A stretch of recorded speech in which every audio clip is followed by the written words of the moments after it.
Hello friends, welcome to Arya Socio Academy. Please like, share and subscribe my channel and also press bell icon. Hello everyone, welcome to our channel Arya socio academy. यह चैनल समाजशास्त्र से संबंधित है और यहाँ हम समाजशास्त्र के महत्वपूर्ण बिंदुओं को नई सोच और नए तरीके से अध्ययन करते हैं। तो शुरू करते हैं आज का एमसीक्यू। क्वेश्चन है, the social construction of reality नामक कृति किसने लिखी है?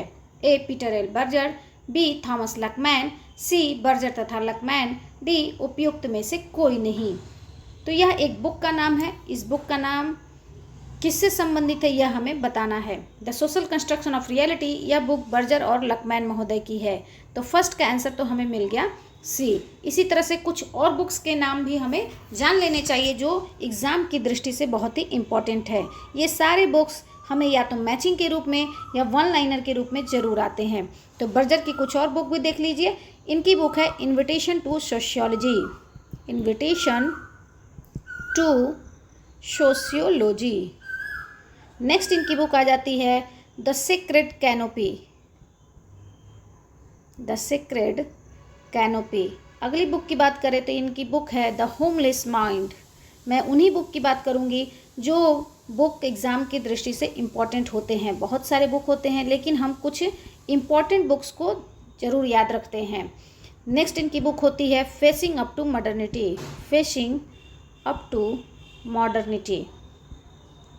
नेक्स्ट इनकी बुक है the social reality of religion, the social reality of religion. तो इस तरह से इन्होंने बहुत सारी चीज़ें दी है। यह इन्होंने इस बुक में ये धर्म की यथार्थता की बात करते हैं। धर्म की यथार्थता या धर्म का समाजशास्त्र, इस अवधारणा को वह देते हैं। फरिश्ताओं की किदवंती, यह भी इनकी एक रचना है, फरिश्ताओं की किदवंती। तो बर्जर की मुख्य इम्पॉर्टेंट बुक्स को हम लोगों ने देखा। कुछ लकमैन की बुक भी देख लीजिए। इनकी बुक है the social construction of reality, तो है ही इनकी बुक। एक दूसरी इम्पॉर्टेंट बुक आती है इनकी structures of life world, structures of life world. यह सूर्य महोदय के साथ देते हैं। यह बुक किसके साथ है? सूर्य के साथ देते हैं, नोट कर लीजिएगा। दूसरी इनकी इम्पॉर्टेंट बुक आ जाती है the invisible religion, the invisible religion. तो यहाँ कुछ इंपॉर्टेंट बुक्स को हमने देखा। एग्जामिनेशन के लिए ये सारे बुक्स इंपॉर्टेंट है। किसी भी तरह से क्वेश्चन को कैसे भी बना के पूछा जा सकता है। तो फर्स्ट का आंसर हम लोगों ने देखा यहाँ सी। नेक्स्ट क्वेश्चन, 9 प्रकारवाद समाज के विवरणात्मक मॉडल के साथ कार्यशील रहता है जो कि समाज को उन घटकों जो एक पैटर्न बनाते हैं के संगठित रूप में देखता है।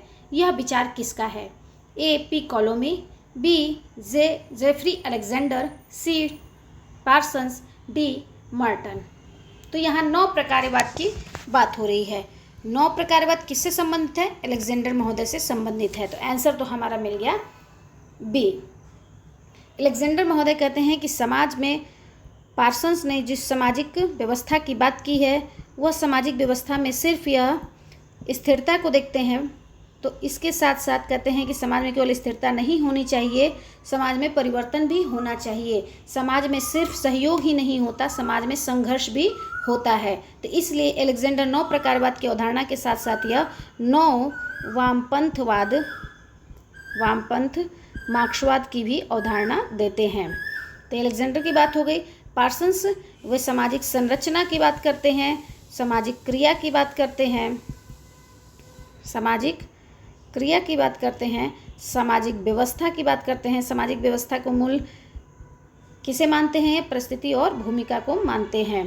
क्वेश्चन आया हुआ भी है, परिस्थिति और भूमिका, यह क्वेश्चन आया हुआ है। सामाजिक क्रिया में यह मुख्य रूप से 5 तत्वों को देते हैं। इग्मोस, याद रखिएगा, situation, orientation, motivation, goal and ego. 5 तरह के यही पार्सन्स हैं जो पैटर्न वेरिएबल्स की बात करते हैं।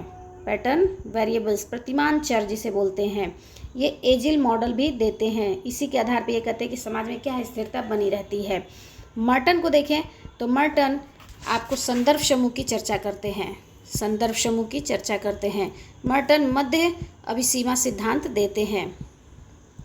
मध्य अभिसीमा सिद्धांत देते हैं। ये मर्टन प्रकार को दो भागों में प्रकट और अप्रकट प्रकार की चर्चा करते हैं। दुष्प्रकार की भी ये चर्चा करते हैं, एनोमी की चर्चा करते हैं। बहुत सारी अवधारणाएं हैं इनसे संबंधित, जैसे जैसे हम लोग पढ़ेंगे तो जानेंगे। देखिए एक क्वेश्चन से कितने क्वेश्चन आपके निकल के आते हैं। सामाजिक संरचना की बात कौन करता है, एजिल मॉडल किसने दिया है, पैटर्न वेरिएबल्स कितने तरह के होते हैं, 5 तरह के होते हैं, किसने दिए हैं, सामाजिक व्यवस्था के मूल स्वरूप क्या है, संदर्भ समूह की अवधारणा किसने दी है, प्रत्याशित समाजीकरण की अवधारणा किसने दी है, तो प्रत्याशित समाजीकरण भी मॉर्टन का ही है। मध्य अभिसीमा सिद्धांत किसका है, प्रकार की चर्चा कौन करता है, प्रकट प्रकार अप्रकट प्रकार क्या है। इस तरह से एक क्वेश्चन से संबंधित हम लोगों ने बहुत सारी क्वेश्चंस यहाँ देखे हैं, जिसके आंसर हम लोगों ने देखा यहाँ। तो ये सब इम्पॉर्टेंट है, नोट कर लीजिएगा, आपके लिए अच्छा ही होगा। 2 का आंसर हम लोगों ने देखा यहाँ बी। नेक्स्ट क्वेश्चन नंबर 3, समाजशास्त्र में थ्योरेटिकल लॉजिक नामक पुस्तक किसने लिखी है। ए स्मेल्सर, बी अलेक्जेंडर, सी पॉल कोलोमी, डी बर्नहार्ड जीशन। तो यह बुक जेसी अलेक्जेंडर की है, जेफरी अलेक्जेंडर की। तो थ्योरेटिकल लॉजिक एक इनकी बुक है। कुछ अन्य बुक को भी हम लोग देख लें। इनकी नेक्स्ट बुक आ जाती है 20 लेक्चर्स। इनकी और बुक है आपको नियो फंक्शनलिज्म। इसी से संबंधित और बुक हो जाती है नियो फंक्शनलिज्म एंड बियॉन्ड, याद करना आसान रहेगा। नेक्स्ट इनकी बुक हो जाती है दुर्खाइम सोशियोलॉजी। तो ये अलेक्जेंडर की प्रमुख पुस्तकें हैं, इम्पॉर्टेंट है। स्मेल्सर की एक बुक आती है सोशियोलॉजी ऑफ इकोनॉमिक लाइफ। कई बार ये क्वेश्चन पूछा हुआ है नेट में भी, ये पार्सन्स के साथ ये बुक देते हैं। बेबर की भी बुक इसी से संबंधित है। तो 3 का आंसर हम लोगों ने देखा यहाँ बी।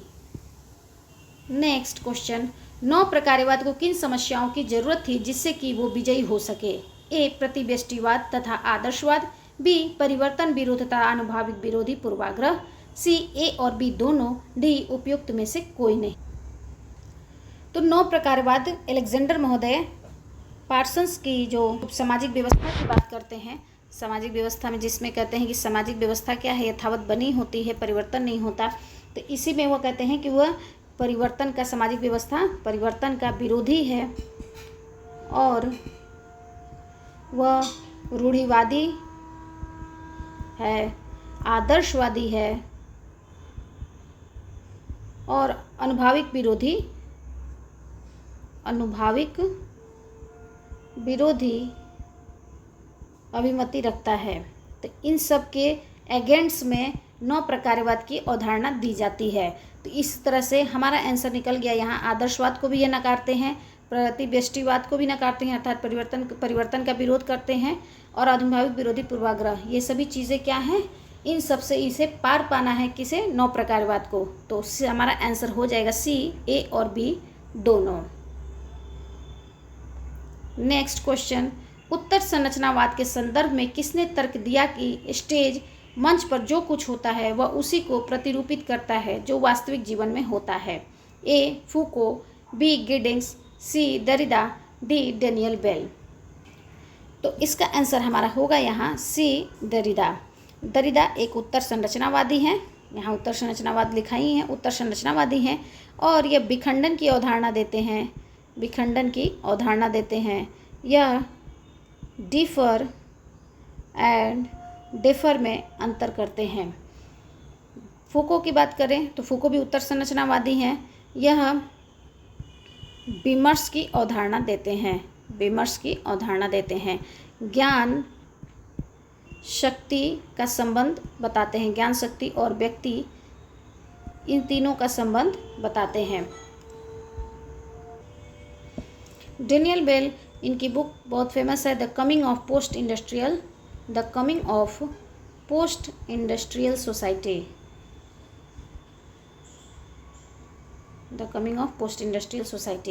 यह उत्तर आधुनिकता की बात करते हैं डेनियल बेल। डेनियल की बुक है द एंड ऑफ आइडियोलॉजी, इनकी अवधारणा भी है द एंड ऑफ आइडियोलॉजी। और वहीं फूको कहते हैं कि द एंड ऑफ हिस्ट्री, इनकी अवधारणा द एंड ऑफ हिस्ट्री। तो इस तरह से हमने 5 का आंसर देखा यहाँ सी।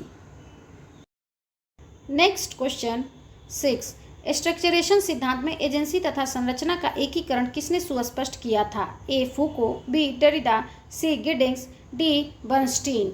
तो स्ट्रक्चरेशन सिद्धांत कौन देते हैं? गिडिंग्स महोदय देते हैं। तो आंसर तो मिल गया हमारा सी। अब जानते हैं कि स्ट्रक्चरेशन सिद्धांत में एजेंसी और संरचना क्या है। कहते हैं कि समाज की जो संरचना है वो क्या है? बनती रहती है, बनी बनाई नहीं है, ये बनती रहती है, अर्थात स्ट्रक्चरेशन की बात करते हैं, स्ट्रक्चरेशन की बात करते हैं। कहते हैं कि समाज में क्या है, जो भी व्यक्ति क्रिया करता है दिन प्रतिदिन में, वो क्रिया से संरचना का निर्माण होता है और यही संरचना फिर से व्यक्ति को सामाजिक क्रिया करने के लिए उसे निर्देशित और संचालित करती है। तो इसलिए यहाँ क्रिया को उन्होंने एजेंसी माना है और एजेंसी, और व्यक्ति को ये एजेंट मानते हैं, और इसी के लिए उन्होंने ड्युअलिटी की अवधारणा दी है। ड्युअलिटी, द्वैतवाद की अवधारणा को नकारते हैं, द्वैतवाद की अवधारणा को नकारते हैं। द्वैतात्मकता कहते हैं कि स्ट्रक्चरेशन क्या है? ड्युअलिटी पे निर्भर है। तो इस तरह से 6 का आंसर हम लोगों ने देखा डी। नोट करिएगा, इंपॉर्टेंट है ड्युअलिटी वर्ड, इंग्लिश में याद रखिएगा, कन्फ्यूजन नहीं होगा, क्योंकि नेट में और अन्य एग्जामिनेशन में भी यह हमेशा द्वैतवाद, द्वैतात्मकता, इस तरह से कई ऑप्शंस देके हमें कन्फ्यूज करता है। तो याद रखना है हमें, 6 का आंसर हमारा यहाँ होगा सी। नेक्स्ट क्वेश्चन 7, किसने आधुनिकता की उन्नत अवस्था का वर्णन करने के लिए जगरनाट का नाम लिया? ए फूको, B Giddings, C Max weber, D David फ्रिज्ब। तो यहाँ क्वेश्चन क्या कह रहा है कि आधुनिकता को उन्नत अवस्था का वर्णन, जगरनाट शब्द किसने लिया है? गिडिंग्स ने दिया है। बहुत ही रिपीटेड क्वेश्चन है, पीजीटी में भी आया है, नेट में भी आया है क्वेश्चन, कई बार यह पूछा जा चुका है। तो आधुनिकता के लिए जगरनाट कहते हैं। एक और वर्ड देते हैं बेलगाम घोड़ा, बेलगाम घोड़ा भी कहते हैं आधुनिकता को।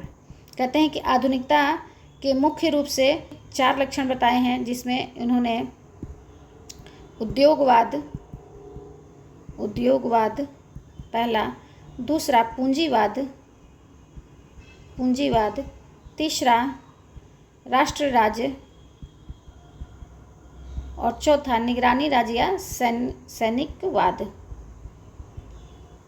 या निगरानी राज्य। ये आधुनिकता के 4 लक्षण बताए हैं और कहा है कि ये चीज़ें आधुनिकता में पाई जाती हैं, तो वह आधुनिक समाज है। और भी ये बहुत सारी बातें बताते हैं। कहते हैं कि आधुनिकता में समय तथा दूरी की पृथकता हो जाती है, संबंधों में विस्थापन हो जाता है, परावर्तकता की बात करते हैं, इसको हम लोग बोलते हैं रिफ्लेक्सिविटी, प्लास्टिक सेक्सुअलिटी की भी अवधारणा देते हैं।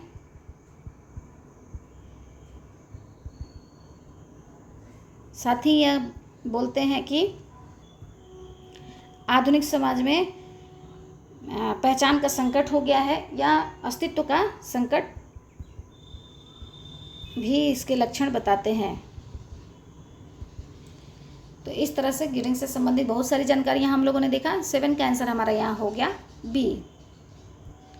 नेक्स्ट क्वेश्चन नंबर 8, निम्न में से कौन अपनी डीकंस्ट्रक्शन की अवधारणा में भाषा को अव्यवस्थित तथा अस्थिर समझता है? ए डरिडा, बी डाडेलियर, सी फूको, डी लेमर।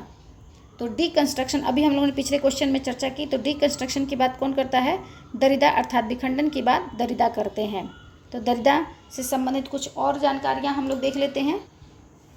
दरिदा की फेमस बुक है इनकी writing end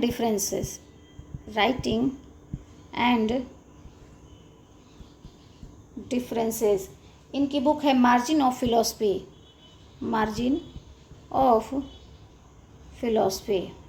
of grammatology.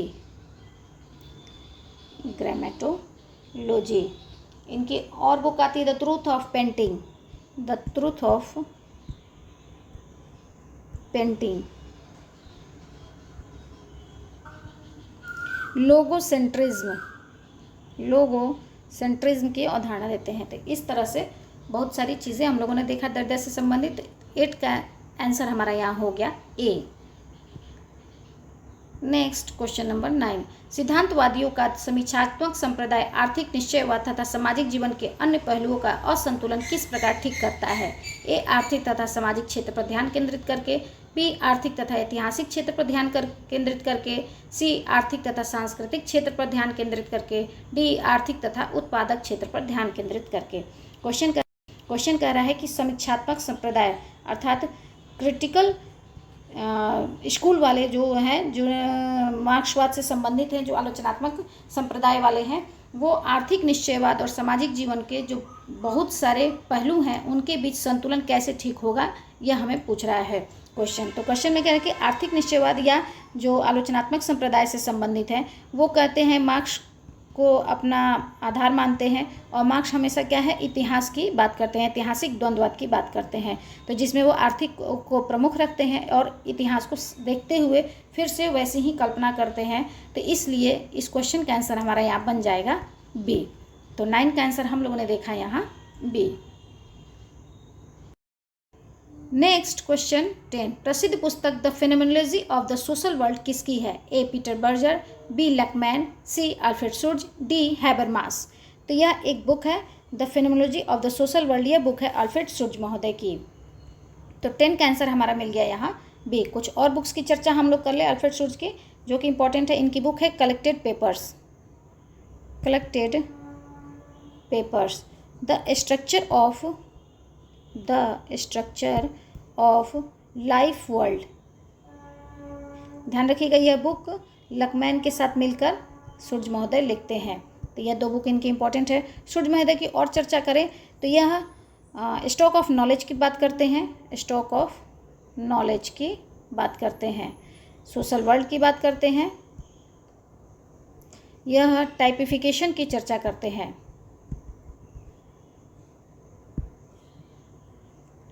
Typification की बात करते हैं। इस तरह से सूर्य की बहुत सारी बातें हैं। धीरे धीरे जैसे जैसे क्वेश्चन आएगा वैसे वैसे हम लोग देखेंगे। पीटर बर्गर और लकमैन से संबंधित इंपॉर्टेंट बुक्स वगैरह को हम लोगों ने देखा। हैबरमास यहाँ बहुत सारे 4 तरह के संकट की बात करते हैं, जिसको मिस्टर ली के रूप में हम लोग देख सकते हैं, जिसे motivational crisis, rational crisis, legitimation crisis और इकोनॉमिक क्राइसिस, ये 4 तरह के क्राइसिस की चर्चा करते हैं। तो 10 का आंसर हम लोगों ने देखा यहाँ सी।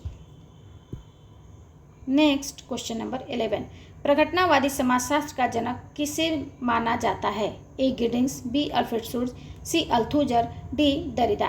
तो यहाँ प्रघटनावादी समाजशास्त्र का जनक माना जा रहा है। तो प्रघटनावादी और वो भी समाजशास्त्र के अंतर्गत वो शुर्ज महोदय आते हैं। अगर यही क्वेश्चन दर्शन के साथ होता कि दर्शन में प्रघटनावादी के अवधारणा कौन देते हैं, उनका जनक कौन है, तो यहाँ हमारा हो जाता है आंसर हसरेल। तो यहाँ आंसर हो जाएगा हसरेल। अगर यहाँ समाजशास्त्र दिया हुआ है तो यहाँ हमारा आंसर होगा सूर्य। कंफ्यूज नहीं होना है। गिडिंग से संबंधित चर्चा हम लोगों ने की है। अल्थुजर 9 मार्क्सवादी हैं, 9 मार्क्सवादी हैं। ये ओवर डिटर्मिनेशन की बात करते हैं। ओवर डिटर्मिनेशन कहते हैं कि सिर्फ अर्थ ही समाज के कहते हैं कि सामाजिक संरचना क्या है, केवल आर्थिक निर्धारणवाद इसका कारण नहीं है, अर्थ इसका मुख्य नहीं है। इसमें मुख्य रूप से 3 चीज़ आते हैं। EPI सामाजिक संरचना में मार्क्स के केवल आर्थिक निर्धारणवाद की जो अवधारणा है उसे कहते हैं कि सिर्फ अर्थ इम्पोर्टेंट नहीं है, इसमें 3 चीज़ इम्पोर्टेंट है। I से हो गया आइडियोलॉजी, विचारधारा। P से हो गया पॉलिटिक्स अर्थात राजनीतिक व्यवस्था या राज व्यवस्था। CE से हो गया इकोनॉमी से संबंधित अर्थात अर्थव्यवस्था। तो यहाँ 11 का आंसर हम लोगों ने देखा बी, और कुछ अन्य जानकारियों को भी हम लोगों ने साथ साथ देखा। नोट कर लीजिएगा, इंपॉर्टेंट है। अगर ये वीडियो आप लोग को अच्छा लगा तो अधिक से अधिक लोगों को शेयर करें। इंपॉर्टेंट फैक्ट्स जो भी यहाँ बताए जाते हैं उसे नोट जरूर कर लें, लाइक ज़रूर करें, और अगर ये वीडियो समझ में आए तो पॉजिटिव कमेंट्स ज़रूर दें। तो आई थिंक ये जो आज का वीडियो है वो आप लोग के लिए हेल्पफुल रहा होगा। थैंक यू, धन्यवाद।